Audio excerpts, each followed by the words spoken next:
Hey there, welcome to Vouch Initiative. Today we are getting started with Microsoft Excel. If you've ever wondered how to make sense of numbers, Excel is your go-to tool. It's like a magic sheet where you can organize and play with data. Whether you're a student, a pro, or just a curious person, let's see what Excel can do for you. Okay, imagine Excel is like a big table with lots of little boxes called cells. You can input numbers, words, or special codes called formulas in these boxes. Today we are going to play with some cool tricks in Excel. But first, let's talk about Excel and math. They are like best buddies. I will show you 4 math symbols you probably know and how they can do some fancy stuff in Excel. Here is the plus. It's like saying add, but in Excel we use the sum function to add up numbers. Come to the subtraction. In other words, minus.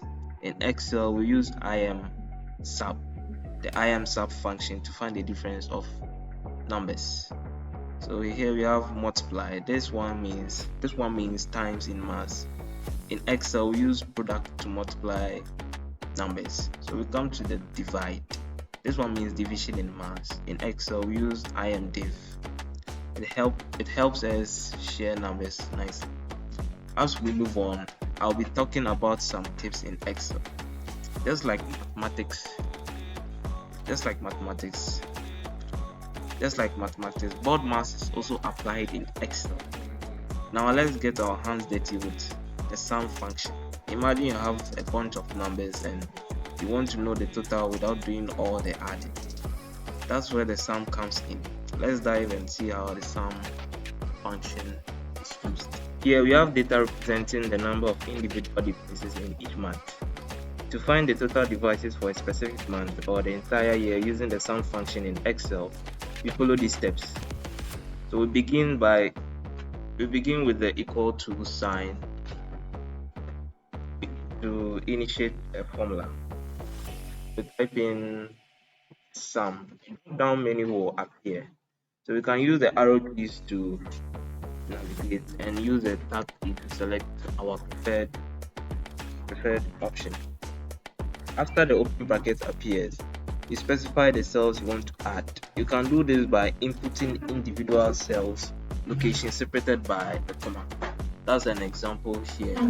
Or we define a range of values. That's an example here. So we are going to input the cells we want to add up individually. We can do this by using the keyboard or mouse. Let's begin with the keyboard. We want to know the total number of devices in January, and these cells are E6, E6, F6, and D6. We input these individual cells.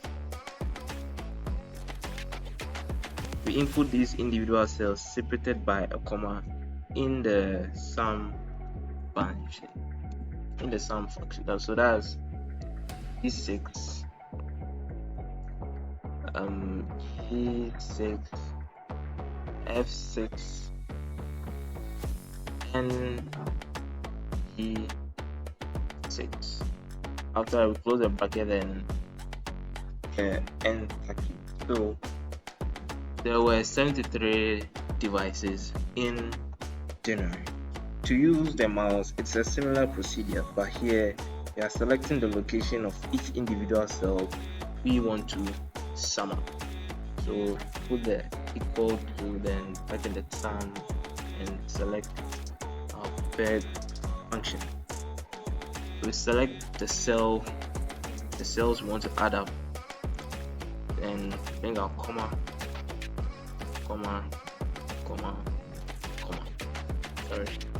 Put the bracket and hit the enter. The other way we can do this is selecting the range of values we want to sum up. We can also do this by using the keyboard or mouse. Let's begin with the keyboard. It's a similar procedure, but we are telling Excel the range of values we want to sum up. Here we want to sum up D6 to G6. With the help of the colon symbol, Excel determines the range of values we want. We bring it the equal to and bring the sum and select our function So we're going to sum up from D6 to G6. So D6, that's the colon symbol, to D6. Close the bracket. So Excel automatically select the range of values we want to sum up. Then we hit it's still 73. Now let's use a mouse. To use the mouse, you select and drag to the end range of values you want to sum up. So let's clear it equal to sum, select our function. So you are going to select and drag to the end value of range you want to sum. So select and drag. You close the bracket and hit the enter key. It still gives us 73 devices. Once you've entered the formula for a specific month, you can use autofill to quickly apply the same formula to adjacent cells. Simply click and drag the small square at the bottom right corner of the cell with the formula in it. So this is a cell with a formula in it. So we click and drag.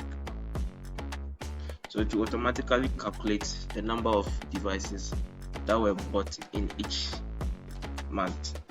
I will also apply this procedure to know the total number of individual devices that were bought in a year. So we'll come here and type in our formula, sum,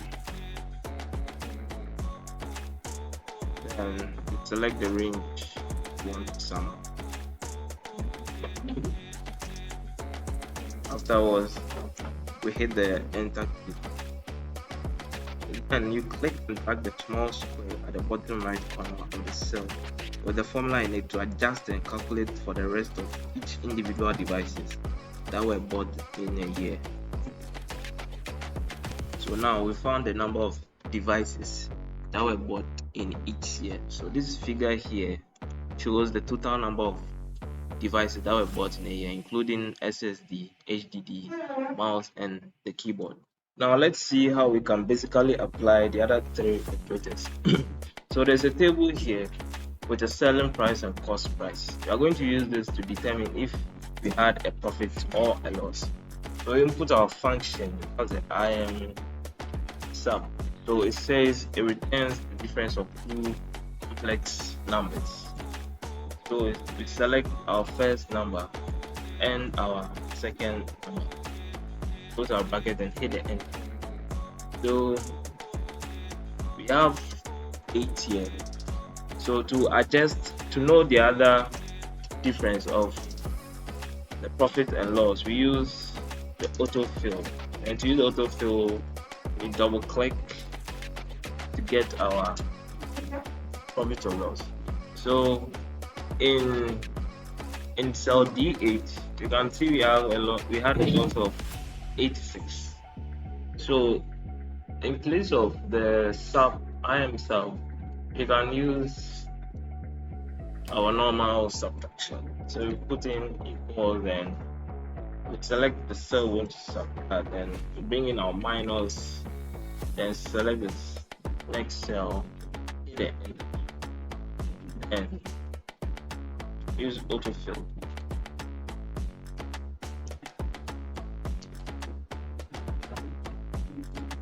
Table, there is this other table here. We want to determine the total cost for each product with the help of the product function. We are going to find the product of the price and quantity. So we bring our equal sign, the product. So we select it. We're going to find the product of price and all the product and hit the enter. So we use autofill to find the corresponding total cost. So we hover our mouse to a 10, a plus black here, then we double click. So we can also determine it by using our normal multiplication operator. Let me delete this. So bring our equal to sign, open. So we select our first cell, we want to find the product, bring in the multiplication symbol. Also in Excel we use the asterisk, then quantity. close our bracket and hit the enter key. We use autofill to find the corresponding total cost. So we have this table here. We're going to divide the first number by the second number with the help of the function imd. Bring in our equal to. So we return the quotient of two complex numbers. Select our first number, close the bracket and hit the enter key. So with the help of autofill, I'll find the other corresponding division, the other number. So here we go. You can also use the forward slash, which is also known as the division symbol. Delete this. Bring on our equal to sign. Select our first number divided by second. The enter key. Use autofill. Get the corresponding